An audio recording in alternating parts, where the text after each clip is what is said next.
Do do do do do do do do do do. That is so catchy.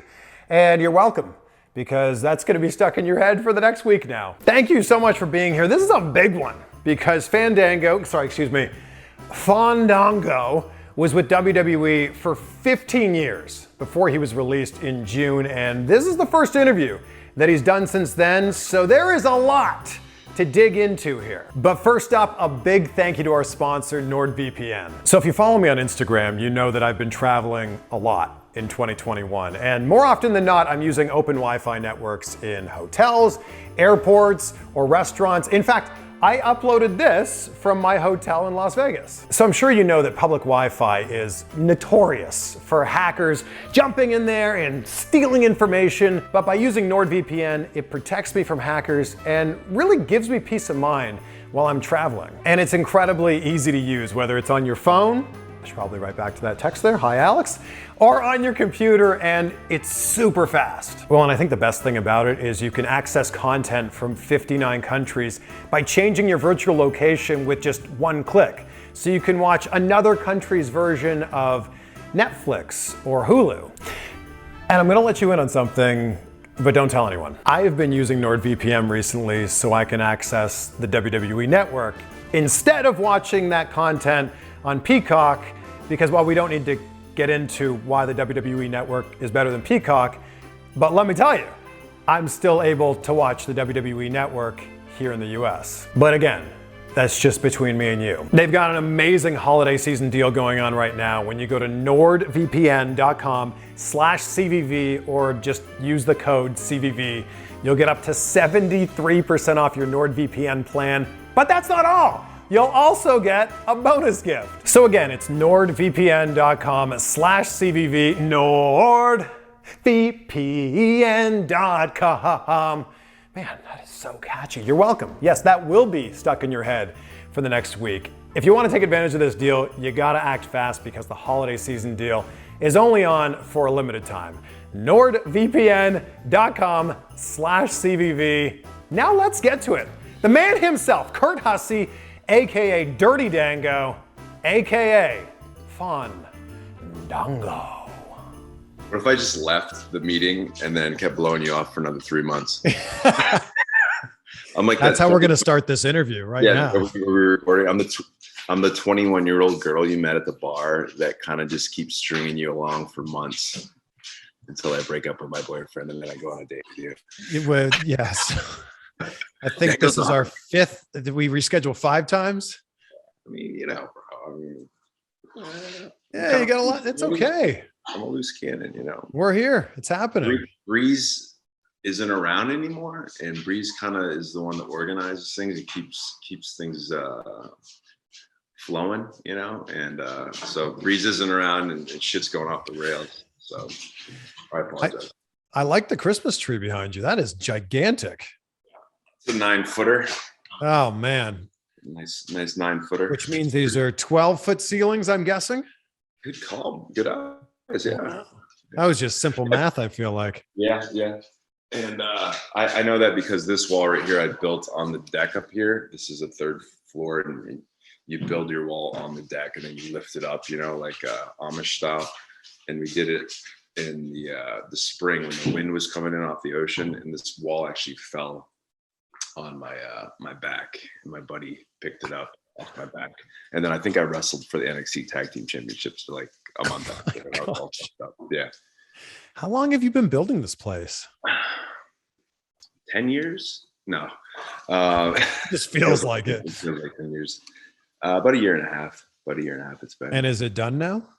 Yeah, it's about 90% done. And this is a thing. It's kind of like a director who directs a film. Like it's never completely done till you just kind of go, I'm going to give whatever. Yeah, I come up here and I look around. And I just it's like when you buy a new car and then you see 100 other cars that you like more now. Like you're like, fuck, I should have painted that. Yeah, this is like a scientific thing. It's the reticular activating system. You're never thinking about a red Tesla, and then you buy one, and now all you're seeing are red Teslas. A red Tesla, yeah. Yeah. So,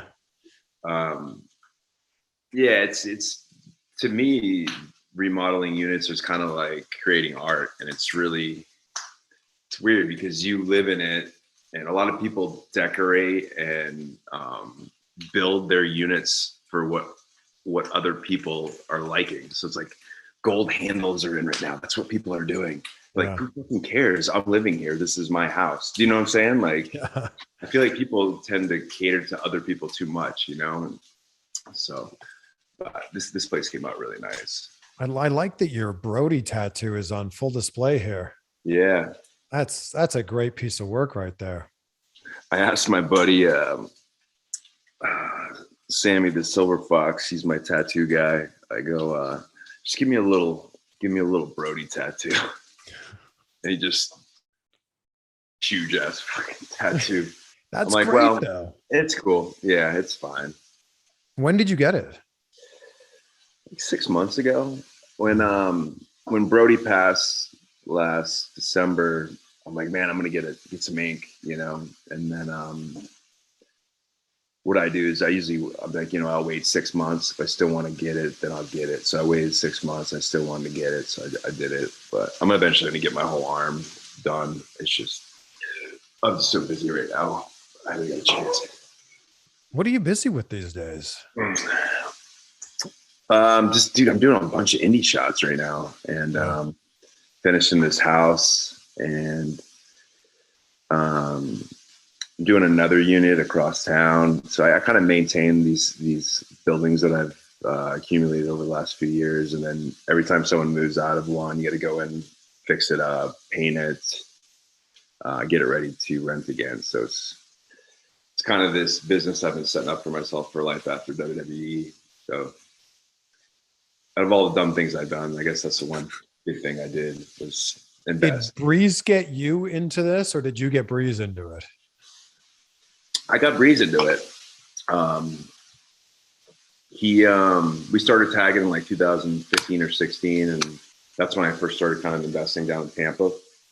And you know, we did a lot of like commercials together. Like we did a couple of Snickers commercials and Domino's, and we were on set a lot in trailers, just kind of, you know, because when you film things, you sit around for 15 hours and you film for about 30 minutes. So start bullshitting about that. And he ended up buying a couple of rentals down in, I think, Orlando or something like that. And he's doing quite well with that. And he's got his school, obviously. So he's a smart guy, man. Breeze is real smart. And you're not? Come on. Well, I surround myself around people that are smarter than me. So, no, he's doing good, man. And it's just hard right now. I want to invest more, but it's just the market's just insane right now. It's all across the United States. So. I'm right there with you. Like, I'm so ready to invest, and I keep looking at these places. And I've said this before, but it's heartbreaking because there's a place that, I don't know, $500,000, and you see that they bought it for like 300 grand 9 months ago. Yeah. And you're like, I just wish I could be that guy. Well, you're in LA. I mean, well, 500 grand in LA buys you literally nothing. You get your tool shed, you know. I don't even think it gets you that. You need at least $1 million to enter the market. Even worse, bro, is Toronto. I mean, I think price per square foot up in Toronto is very comparable to New York City. Vancouver, Toronto, Montreal. Mm-hmm. You got to have some money. I know Santino is kind of near the city, and he's in Mississauga, I think, which is just west of the city. Yeah, it's just ridiculous up there, man. Yeah. I am glad that we delayed this interview, because now we've got NWA to talk about, which it was a surprise. It was like, there he is. Kurt is on NWA. Yeah. I was at Drew McIntyre's wedding a few years ago. Drew and I were really close, and Billy was there from Smashing Pumpkins. And when I got released, it's weird. When you get released, you kind of figure out who your real friends are. And a lot of people you think you'll hear from, you don't. And a lot of people that you didn't expect to kind of reach out to you do, which is kind of surprising. But understandably, man, like it's weird when someone gets released that you're not really close with. It's like, you don't want, because you know they're getting 1,000 text messages, but you don't. It's like a weird kind of situation. But Drew reached out to me and he goes, "Hey man, if you ever want to go try to get in with Billy, here's his contact. So I gave him a call. He said, yeah, we're doing some tapings in December. And I just flew back today. We just did 3 or 4 days down in Atlanta, long days of filming, but it was like a family reunion down there. It's all my old buddies and Mike Knox and a bunch of guys from Deep South Wrestling. Sam Adonis was there. It was like a reunion, and just that cliche analogy of, man, you got to be nice to everybody on, you know, your way up. I'm not saying the NWA is on the way down, but it's true, man. We're like this weird niche community. We're all connected in some ways. If you're a prick to somebody or like screw someone over, there's a good chance you'll run into them again, you know. But if you're cool and you've got a lot of good friends and you're nice to people, which I think I did, and it's just it was cool, man. Just as like to see all my old friends and shit, and super laid back atmosphere, and it was fun. How did you decide you were going to be Dirty Dango? Vince didn't own it, so You could have just been Dango, right?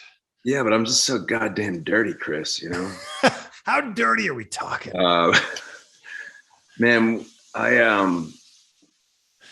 we were doing this season, NXT season 4, and no one, they didn't really micromanage it and come up, you know, and overthink our promos, and it was really loose, and it was kind of this weird in between. I think they probably signed some sort of overseas TV deal, so they had to continue content to provide to whatever, England or wherever, South Africa, wherever the syndicated TV was getting bought from. So they would film these NXT redemption shows. I don't know if you ever heard that. It was kind of like after the competition show and like before Hunter started his NXT. It was like this weird limbo NXT. But it was like myself, Derek Bateman, who's EC3, Percy Watson, TJ Wilson was on there. Just a bunch of people that weren't really performers and divas that weren't really in a main storyline on SmackDown or Raw. Excuse me. So they pretty much just wrote a bunch of, you know, stories and matches, and you know, you could come up with your own character, and it was really loose. So I was kind of doing this kind of weird, creepy gimmick then, you know, creepy Johnny Curtis. So my dog's gonna cry this whole interview, and then once we stop the interview, it'll be fine. But Sturgill. What's your dog's name? His name's Sturgill. Hey, Sturgill. Sturgill. So yeah, so now that I'm back on the indies, it's, you know, you character. So it's kind of cool that I can kind of go back and play that character that I kind of started to do in 2011, I think it was. So when you're in WWE for 15 years and you survive so many cuts, do you kind of resolve like, hey, you know what, maybe I'll just be here forever? I started to think like that. You know, when the COVID cuts came, I'm like, we're out of here. And then we never got fired. I'm like, well, maybe I'll just keep working here and I'll be the next Brooklyn Brawler, you know, and I'll retire when I'm 60. But then when Khan came in, is that his name, Khan? And they started cleaning house. And I think Breeze and I were still on some sort of main roster pay scale. So I think we both kind of knew it was coming, you know, and it sucks, you know, but because you're not getting paid as much as you were, obviously. But for me, it was exciting because I can go off and do some different stuff, you know. It's just, you can't work at that same place forever, man. And if you think you are, you know, I started investing almost day one when I got on the main roster. So any young talent out there right now that's watching this is like, you need to prepare for your exit almost when you start, you know. It's just any athlete should do that. I feel if you think it's never going to end, that it's going to be really rough, you know, if you don't invest your money. Yeah. You know what I'm saying? Well, I think, you know, you were able to do it for 15 years in WWE, and there's so many people that do it for like 6 months or a year, and then that's it. And then they got to try to figure life out after that. Yeah. The 15 years, though, 7 of them were in developmental. So 3 or 4 of those, you're making $500 a week. So 6 or 7 years of, you're not on national television. So you're still in the system, you're still getting paid, but it's not like Randy Orton, you know what I'm saying, where Randy's on TV, or, you know what I'm saying? I'm not trying to like, no, I know exactly what you're saying. Yeah. So it's good in terms of equity into a company, where maybe down the road, if they ever wanted, to bring me in as a coach or something like that, the system. But in terms of monetary, I wasn't making WWE money for 15 years. You know what I'm saying? Yeah. Started making pretty decent money in 2013 when we started the Fandango thing. Did you have a moment before you found Fandango, where it was like, man, I don't know what's going to happen with the Johnny Curtis character? Yeah. And that was right before, like we briefly just talked about, right before we started NXT Redemption. They were going to bring me up, I think just as a baby face. And I think I had a little bit of an attitude backstage, and Vince came up with those crying over spilled milk promos with Johnny Curtis, and then just kind of didn't do anything with my debut.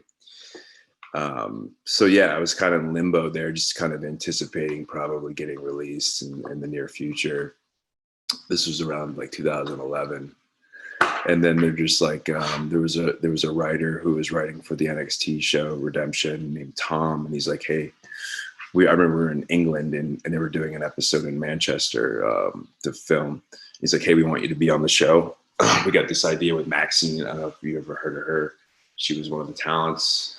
You're going to be some love interest with her. We're going to do this, this, and this. I'm like, cool.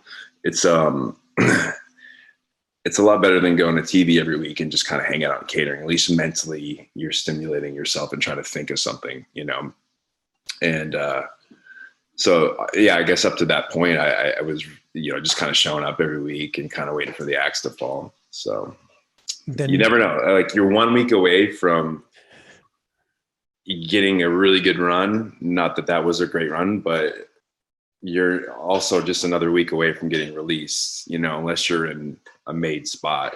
It's a weird business, man. We're like guys that are like, man, I'm going to ask for my release. There's a couple guys on TV right now that I see are like, I'm out of here, and then like you turn on Raw or SmackDown in a week and they're like winning the IC title or something. So you just never take yourself out of the game, Once you're out of the game, then you don't get that shot, So then how did you come to the realization that you needed a new character, or were you told like, you got to come up with something else?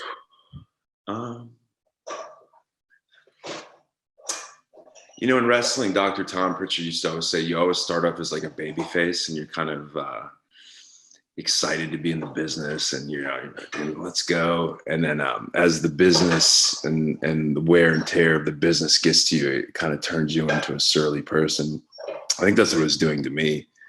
And it's like you almost not stop trying, but you become a little cynical, and then you end up turning heel. Like all the newer talents kind of start off as a good looking up and coming baby face, and then they turn into like a kind of like a grizzled heel. And I think that's what I was doing, and I wasn't trying so hard to make people like me. And it's a lot easier for me to be a heel. It's a lot easier to make people hate me, that I feel, than to like me. You know what I'm saying? Yeah. So, yeah. And then how did Fandango come out of all this? This is a good story. You like good stories? I love good stories. I like good stories. I was tag team champions with a guy named Tyler Rex, which you probably know. Yep. A good friend of mine. And Gabrielle, I believe now. Gabe and I were Florida Tag Team Champions. He came up, was doing some stuff at ECW. Hunter put Gabe and Kurt Hawkins together. And he had an idea for him where each week on SmackDown, they would come out dressed up as strippers, firefighters, Breezango, essentially, Yeah. Gabe didn't want to do it, asked for his release. We all supported him. He went home to his family, did his thing.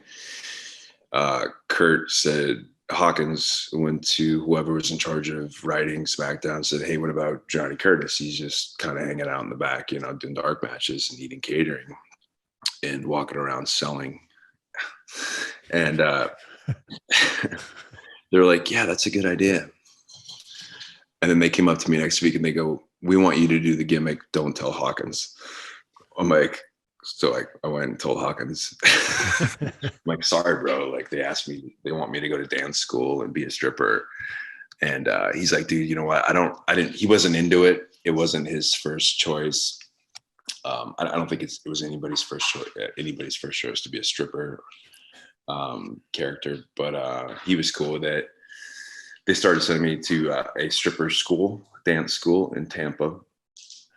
And this is around the time they started filming at Full Sail. So I was tagging with Michael McGillicuddy, who's Joe Henning, good friend of mine. And I would come out kind of like, you know, pole dancing on the ring posts and kind of grinding, you know, real weird. And we're actually doing live events too. I was like a stripper and he was just like what the hell is this guy all about? And you're still named Johnny Curtis at this point? Simply Johnny Curtis was the gimmick.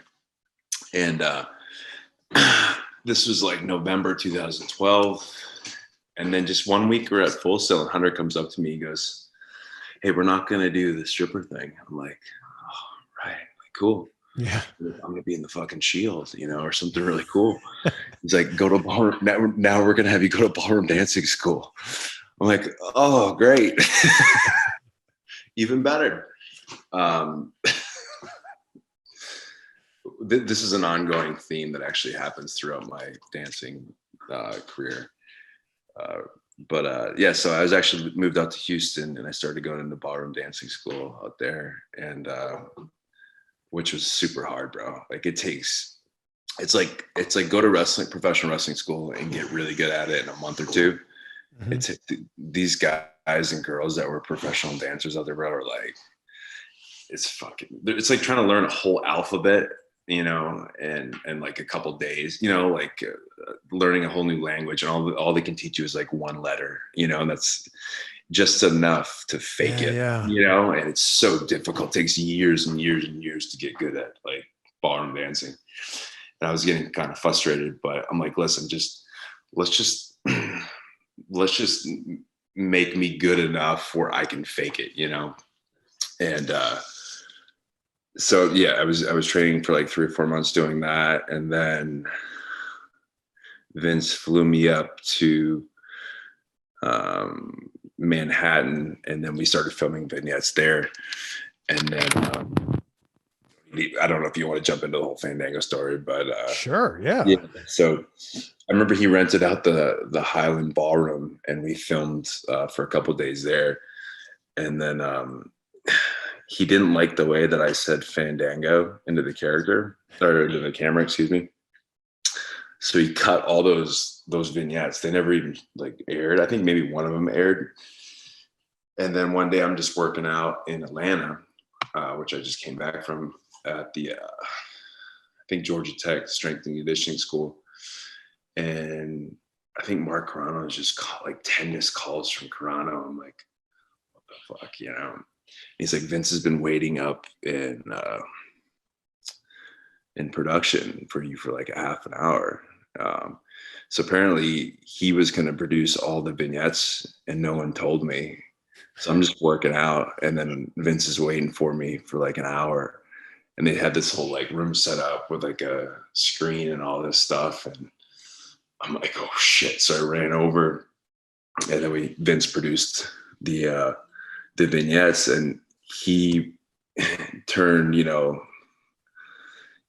the whole thing where I didn't say the name correctly in the original vignettes, and then he turned that into an angle where I debuted on TV and no one could pronounce my name correctly. Right. Isn't that cool? You know? That's pretty brilliant. Yeah. So you wanted Fandango, and he'd get up in my face and say it. And, you know, he wasn't on site in New York, so how would I know, you know, like, yeah. So when I debuted, that's how we did it, you know. He's like, "I want you to correct everyone." So Man, it's how kind of much? cool, Yeah, that's a great story. right? How much do you think your music really helped to get you over? A lot, man. Man, I was just with Pope. You know Pope Burke, No. Elijah Burke. He was in Oh, ECW. okay. Yeah, yeah. Yeah, yeah. He's like, man, your song reminded me of the I Dream a Genie song. I'm like, holy shit, it did. I never Yes. even thought of that. And We'll never be able to unhear that that's now. what every time I think that's all I can think of now. But I think Jim Johnson, who um, I hope I'm pronouncing his name correctly. It's Jim Johnson, right? Who Yeah, produced the goat. We can just call him He's that. the man, yeah. I call him Jim Johnson sometimes, Jim Johnson, but obviously he came up with everybody, Vader, Stone but Cold, The Rock, yeah. Undertaker, of So course. The um, best. he, it's that catchy beat that you know what I'm saying, and then when it hits, you already know, like who the character is coming through.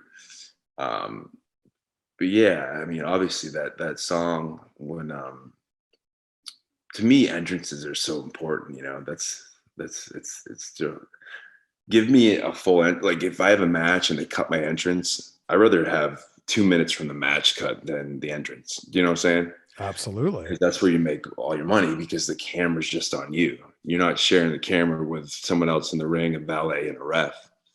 It's just on you. You can get your shit in. You know what I'm saying? So Mm-hmm. that entrance, that music, that initial music, the glass breaking, whatever it is, that's so important. And it's just crazy to me that Jim's not there anymore. Like, so. Yeah, I had him on the show recently. Oh, you And did? yeah, and it's Dude, that must first have of been all, first of all, crazy that he's not with WWE anymore. Even crazier that he's not in the Hall of Fame. right. Yeah. Yeah. Because when did he start? The early 90s? It must have been. He was there like 25 years. Yeah. Yeah. It's so weird to me, man. Guys like that and like Chimo and, even Brawler. Yeah. It's just weird. Like they're there forever and they're like a staple to the company. And then, they're just not there anymore. Yeah. I don't know. I guess that's just Yeah. business. Was it the Raw after WrestleMania crowd that like really helped to put you over when they're singing it, they're dancing along to it? Yeah, that was great, man. It's just the timing of everything was like it was a perfect storm. So we did the Raw after, and then went right to Europe like 4 or 5 days later. So then we did TV right in London. So it worked out perfect. Just the timing of everything. What about like I think when Fandango debuts at WrestleMania and Chris Jericho puts you over, that's a huge win for your character. And I think there were a lot of people at that time that were questioning, like, why would Chris Jericho do this? Like, it didn't seem like it made sense to him. What was your reaction when they told you that you were going to go over on Chris Jericho at WrestleMania? Um, I was kind of pissed because I knew he'd be pissed. I could care less. Like I didn't give a shit. I knew that he was in a tough spot because I think that he was supposed to work Ryback. I think that was the initial plan, but I wasn't pissed. I mean, I was just like, oh fuck, he's probably gonna not be happy about this. But I didn't sit around a table in Stanford and hatch up this grand scheme with Vince on how to what I'm saying? If there was a list of like 100 characters, the evil ballroom dancer would probably be at the bottom of it. But when you're given an opportunity to be a ballroom dancer or a cheerleader or a clown or whatever, I mean, it's straight from the old man. I could have said no thanks and then maybe just hung out backstage for another year or two and probably got released. So it's like, this is probably my one shot, man. And fucking, I'm going to have to try to at least make this as best as I can. And it's tough when you're debuting against a guy who probably thought he was working someone else. And Chris probably like just thinking the same, like, fuck, how do I make an evil bar? Like, how do we make this work? And we have like 4 or 5 weeks to do it. And to his credit, man, he could have fucking sandbagged me, and he could have boo-boo faced it and just got his payday and moved on to the next thing. But he wanted to make it, make chicken salad or chicken shit, I guess. And Yeah. and not saying Fandango was chicken shit character, but like it was a tough angle to try to make work in a short period of time. Because obviously I had the machine behind me, they had the pyro, everything like that. So I'm not trying to like bury the character, but it was just, it was hard to sell a WrestleMania program to a guy that's never wrestled on TV before in about 4 or 5 weeks. Yeah. I shared that interview link with you last night before this interview with The Rock. So that was an interview from 2013. And I asked The Rock, just, blanket statement, like who do you have your eye on as an up and coming wrestler? And he named Roman Reigns, 2013. It's his cousin, makes sense. And then he named you. And he said that you had committed so much to the character. Yeah. What did that mean to you when somehow I'm sure you found out about that? He came up to me at TV and he goes, "Hey, what's your name?" I'm like, Kurt, sir. How you doing? Nice to meet you. He's like, "No, your name." I'm like, "Kurt, how you doing, man?" He's like, "Dumbass, the fucking gimmick." "Oh, it's Fandango. How you doing?" Yeah, I fucked the whole thing up, but it was cool to hear him say that, man. And it's tough, dude. When you're in the land of mid card with all your other buddies and stuff, and then you start to get a little attention. No one really has heat with you. Not saying I had heat, but when you're not doing shit on TV, no one ever really cares. But then you start getting shout outs by The Rock and you're getting WrestleMania matches. That's when you kind of, people start to whisper, people get a little bit weird backstage, and it was cool to hear him say that, man, obviously. And I'm a huge fan of Dwayne, But it's also like you fully committed to that character. And that was kind of what The Rock's saying, or what Dwayne's saying, is like you fully committed to that character. And that's the only way it works. We see the same thing with Tyler Breeze and his character. Like you went all the way in on this. You got it, because, and that's like we talked about earlier with me doing seminars now, is like people go to see a magic show, bro, and they know it's not real, but they want to believe it's real.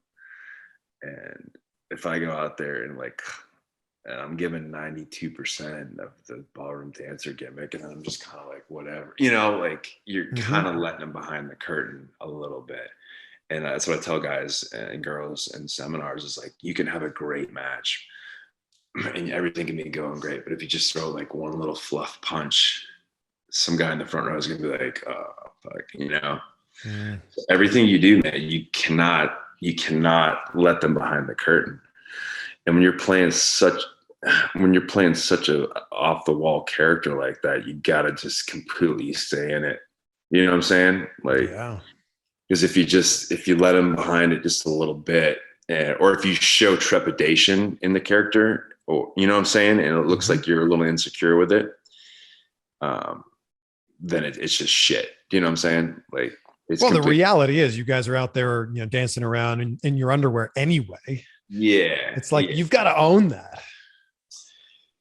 I remember I did the dancing in a dark match. I can't remember. I think like Naomi maybe danced with me or someone like that. And I'm like, and like Hunter's like, "Dude, you've been going to dance school. Vince hasn't seen you dance. He's going to watch your dark match. Pretty much if you do good, like you're going to make a lot of, like, you're going to have a run. If you don't, sorry." So I'm like, well, fuck.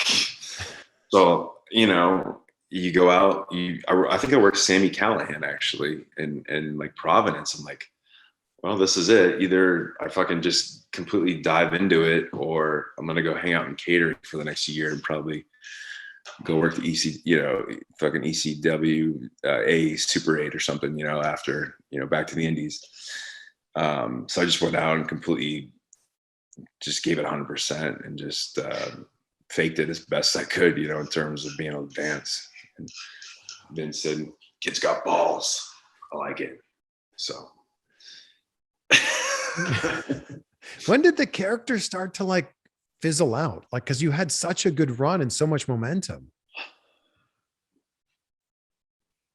They were going to put the IC title on me, man. And I got concussed working with Kali Great Khali. And I didn't tell him. I I was concussed. I think it was like a week or two before. And I worked Khali like a couple weeks out of the pay-per-view. And then we worked the week before the pay-per-view, I think, or something like that. And then if you get concussed and then you go out and get hit again, it's a lot easier to get concussed. You know what I'm saying? Like if you don't get the swelling enough time to go down, it's really easy to get concussed again. So I was concussed and I kept performing. And I didn't tell anybody. I think I was wrestling Zack Ryder at the Nassau Coliseum in Long Island. I took like a shoulder tackle and I was completely out. Somehow got through the rest of the match, got to the back, and I thought I just wrestled Khali because your brain kind of goes back to where you originally got fucked up. So then I just kind of said it, you know, I'm like, oh, I thought I just worked Khali. That's where I got knocked out. Like I stooged myself off and I didn't even, you know, to the company's protocol, I was completely wrong. You know, like you should definitely tell them when you're hurt because they don't want any of their athletes to get seriously injured. But me being from, you know, I grew up in the wrestling business. Like if someone's going to put the IC title on you, you don't take yourself out of the game. You know, like I didn't want to stooge myself off. It was just a really tough spot. So they took me off TV for like a couple weeks, 3 or 4 weeks. And then I think Curtis Axel won the IC title. And I think that kind of derailed me a little bit. I was partying a lot, bro, at that time too. Like going, you know, I kind of let up. So my whole thing was I was in developmental for so long. I finally got to in my mind, I got to the finish line and I made it, you know, but you don't just make it. You got to keep grinding after you get there even harder. And I take full accountability for that. You know, I kind of got there. I thought I was in. I was like Vince's little pet, you know, and you know, I let up, and that's on me, you know.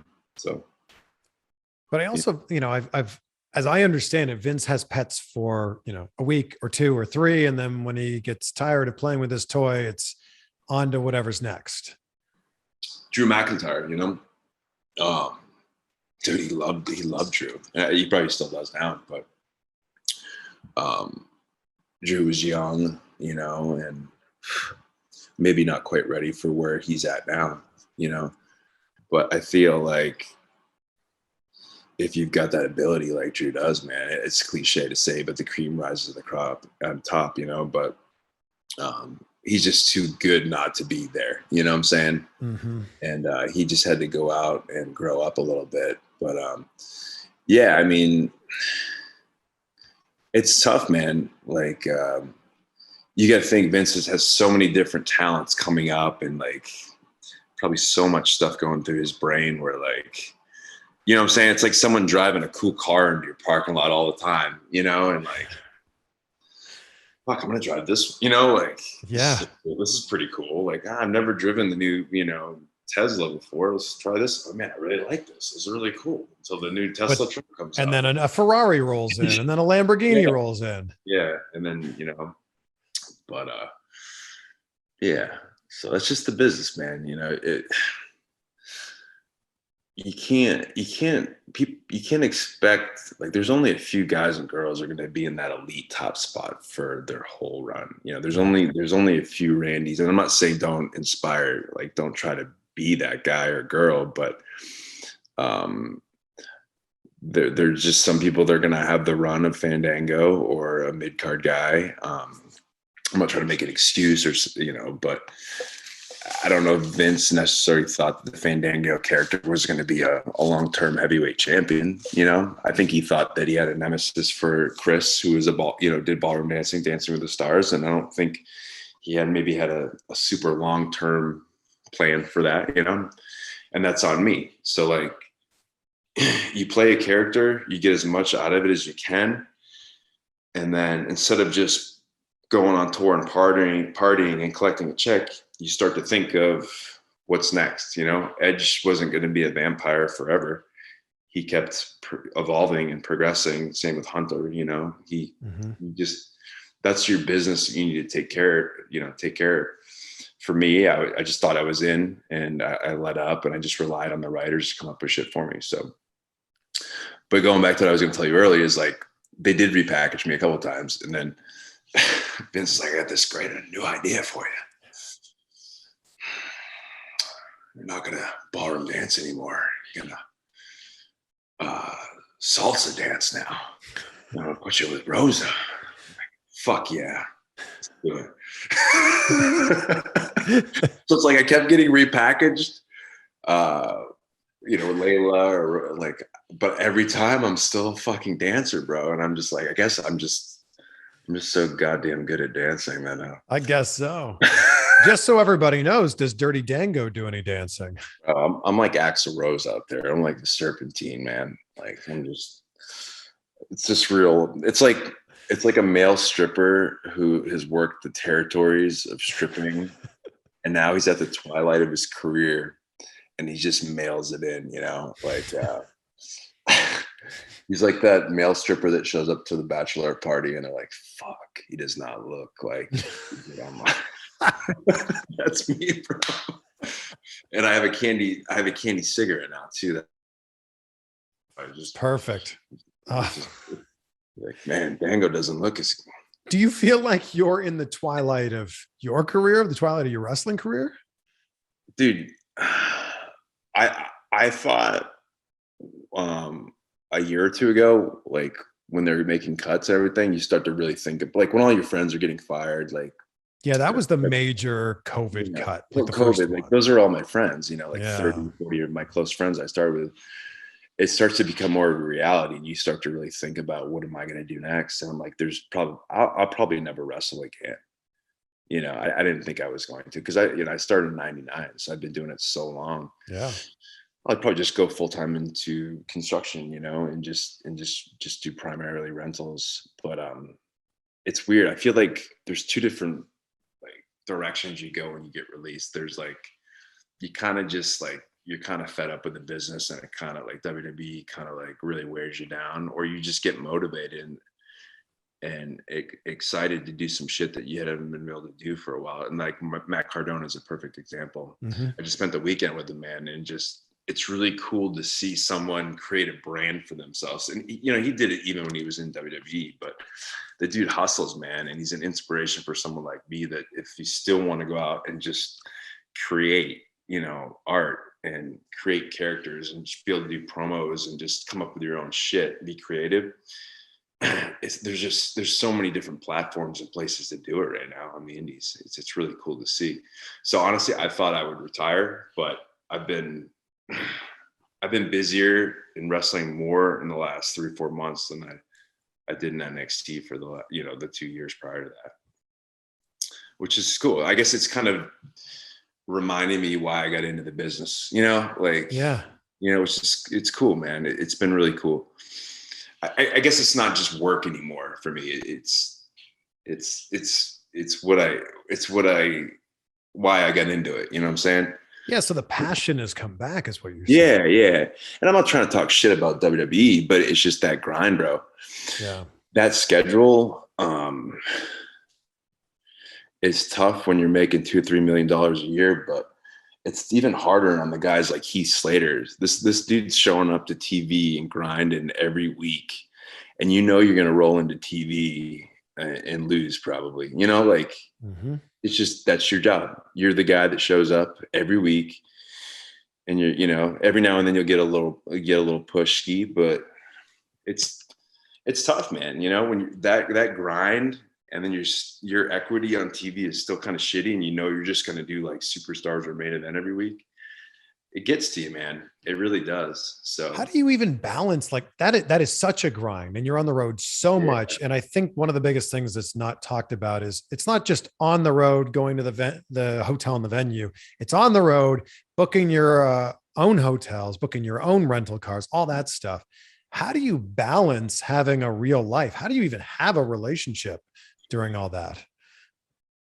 I didn't. I was drinking and partying a lot, and that's how I didn't balance it correctly. And then I got sober 3 years ago, and I didn't have that like stable home to go home to. So like I feel like the guys like Heath who met Steph way before he got on that schedule roadie who's with his, with his wife. Like, I feel like it's like a lot of my buddies' girls were with him right before they got famous. You know what I'm saying? And then like they have that stability and they stick with their guy or girl throughout their run.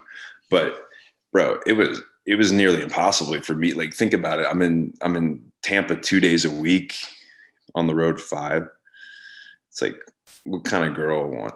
Like, I don't want to be in a serious relationship. And that's why most of the guys and girls date someone that's on the road with them. They're like actors. You're only around other actors.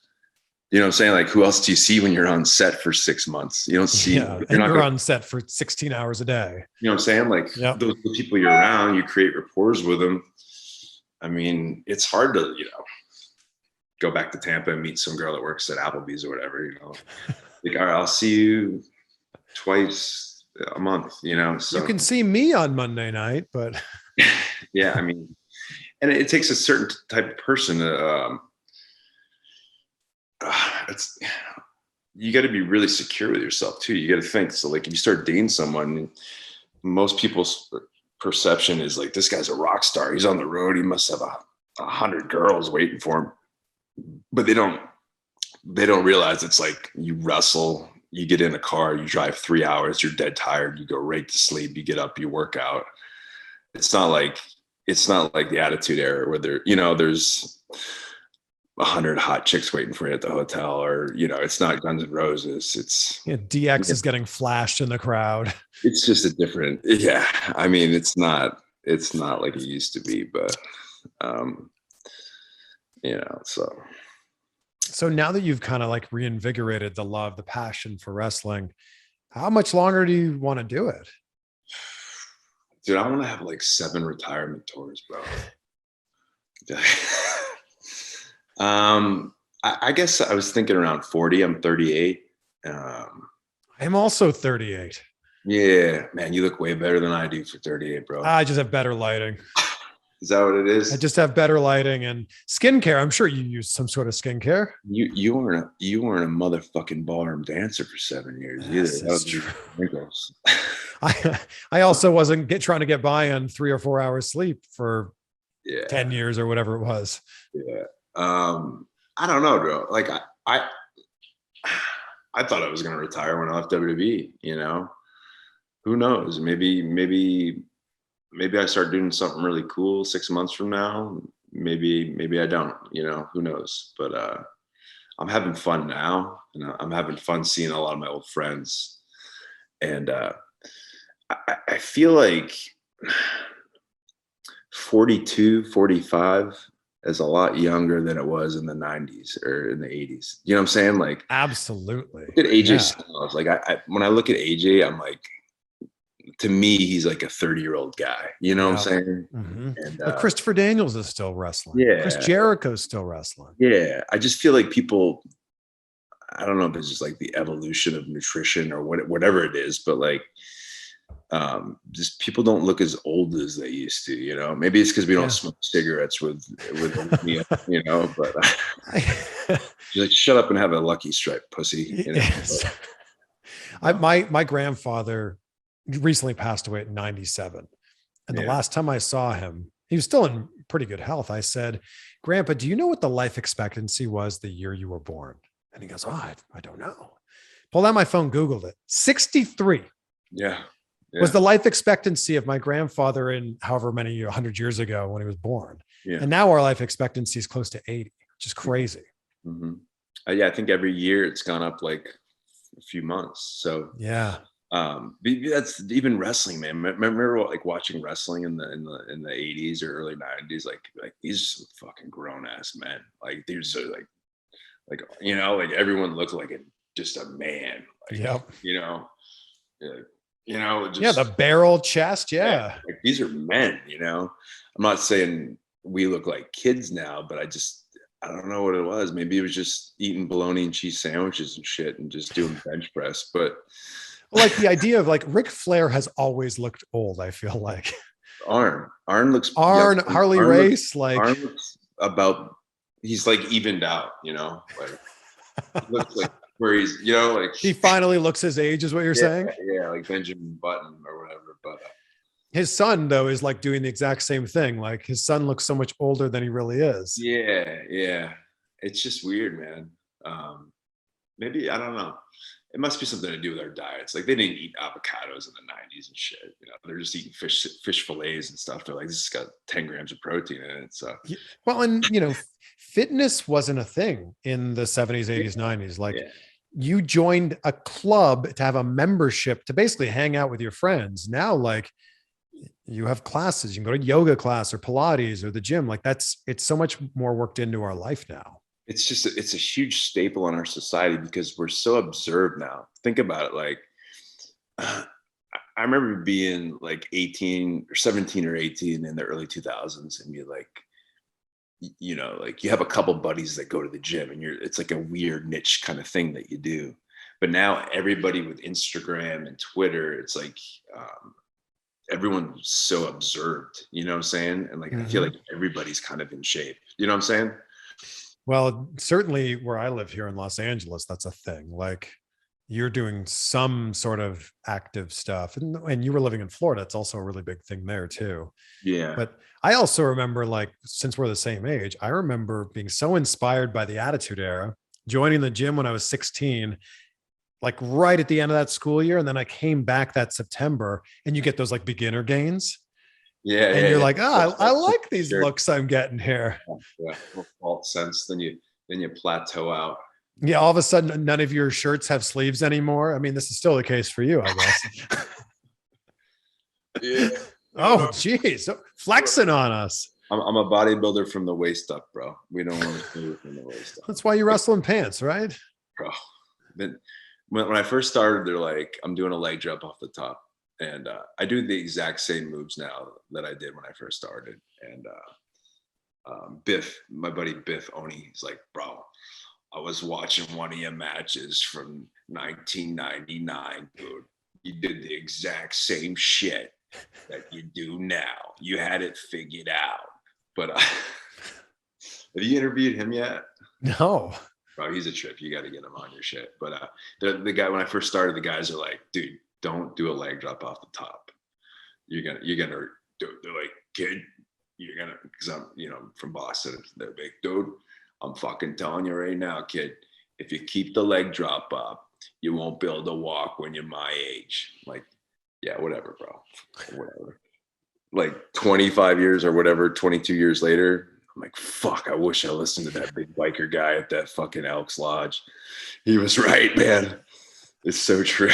I've heard this from a few people, like Austin with the stunner, Ryback with the shell shock, like landing on your ass. Yeah, Hogan, bro. Hogan, of course, with the leg drop, like just landing on your ass is not good for your anatomy. Yeah, and those guys are all, so Ryan's 300, 280. Austin was probably 250, 260. Hogan was probably 275. I'm 215, 220. So the impact I'm taking is a lot less than, like those big fuckers, Yeah, but all those guys are not doing it off the top rope. Yeah, that's true. Yeah. So you're doing a lot from a lot higher. Yeah. So that's does your back hurt now because of it? It's not my back is on a leg drop, bro. If you ever watch like Bobby Eaton, the key is to lean forward. So it's actually your ribs if you lean back, that's when you hurt yourself. You want to lean forward and then bend your leg. It's the guys that kind of land a little bit. If you ever watch Brian Christopher, sometimes he would lean back a little bit when he hit his, but if you watch Bobby, he'd always land like perfect, like a 90-degree. You never want to do this. That's when you get the back problem. So for me, it was always even like I did a couple this weekend on the tapings. It's your ribs are just kind of like, just, just like, it's like a slinky. You're just like, fuck. And like, they start floating over time if you keep doing it. And it's like, it's that, I try to save it for the last thing I do in the match. Cause it's like, if you ever get the wind knocked out of you, that's that feeling you get. So, yeah. As we wrap this up here, and thank you again for making this happen. Yeah, sorry for blowing you off, bro. You didn't blow me off. We just rescheduled it. Yeah. Sure. Was wrestling always the goal for you when you were growing up?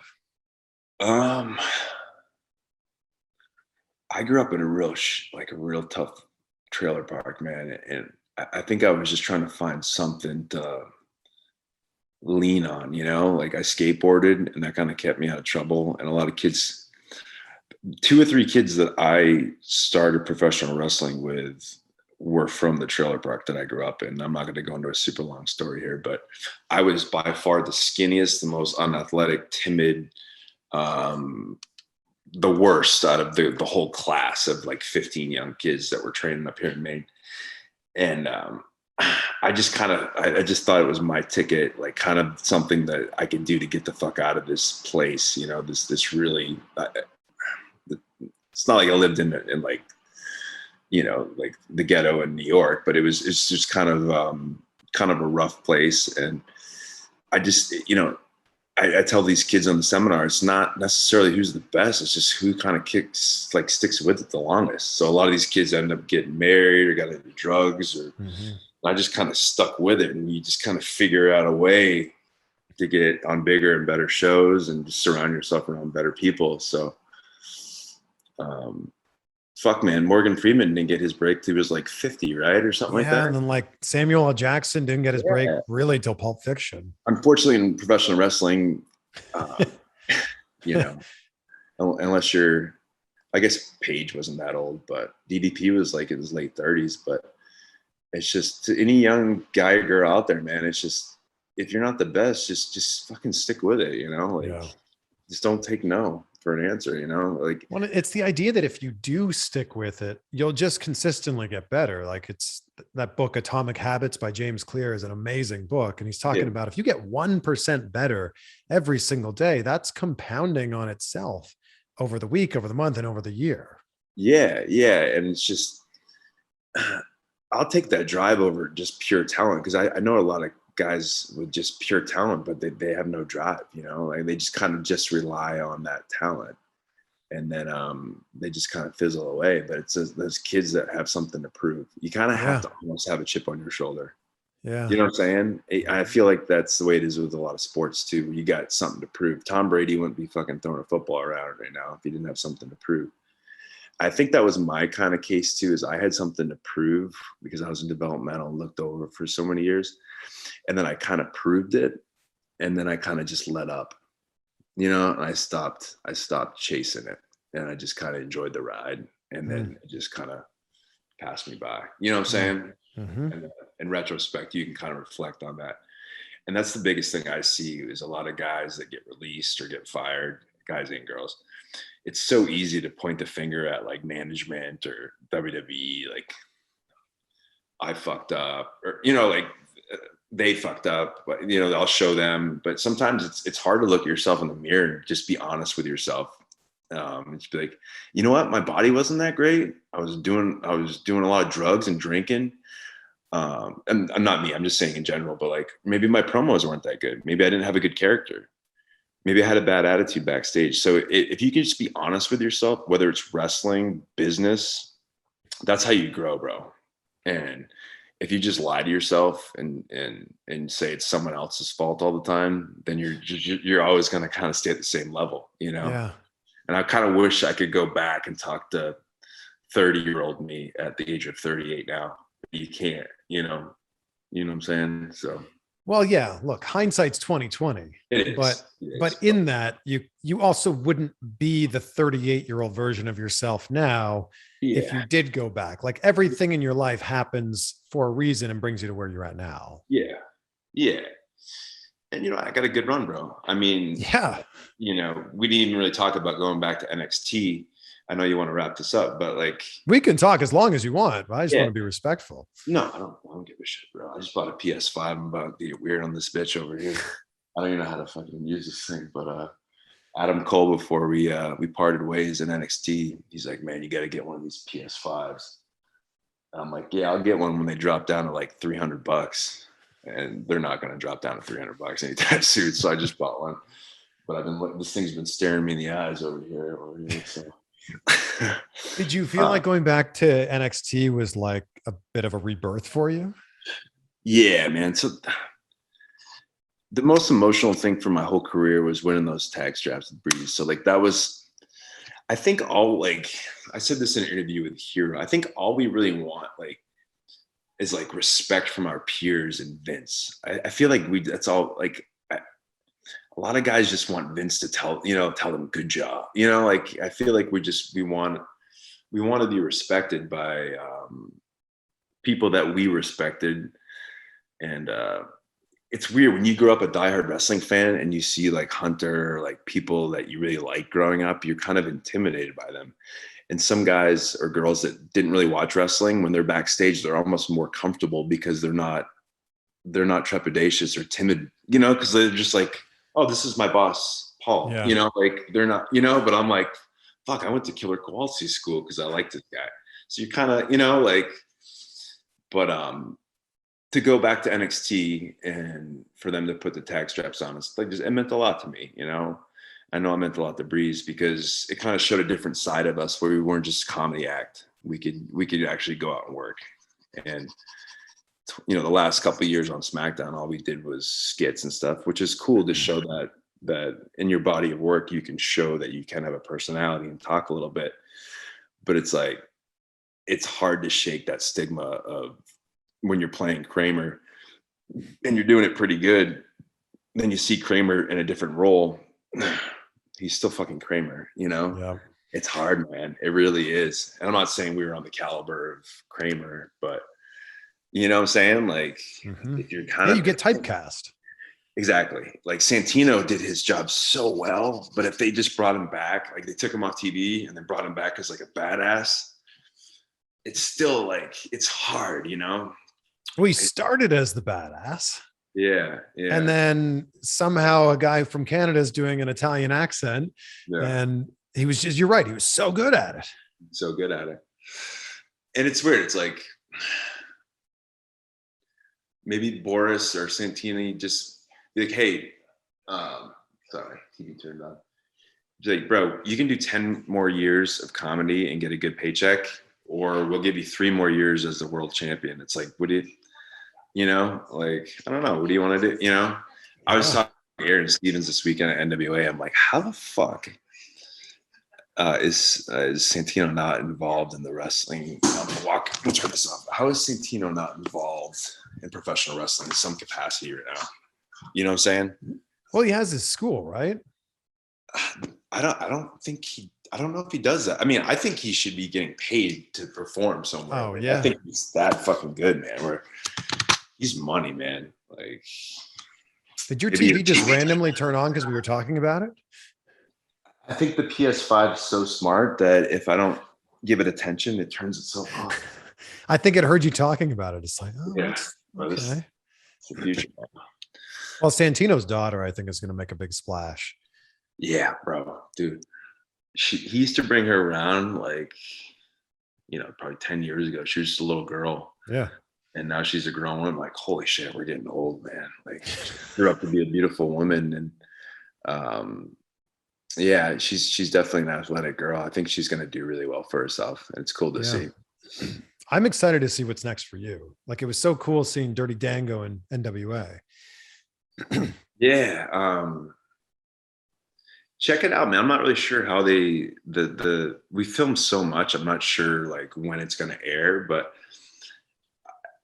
over the few days, I just kind of was coming up with different mannerisms and just different, we cut a lot of promos. There's a lot of content there, and there's some good promos in there. The cool thing about NWA is, and this is, if you don't have a good promo, every one of those guys and girls, you go out and you just go to a live mic and you got to fucking go. And every one of those guys and girls can deliver.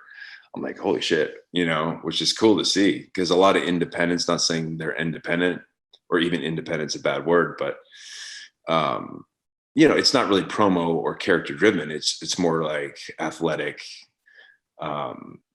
more high spots and stuff, but NWA is more character storyline promo driven, which is more of an old school show, which is perfect for a guy like me who's got a bum ass from doing leg drops. So, but it's cool, you're oh shit.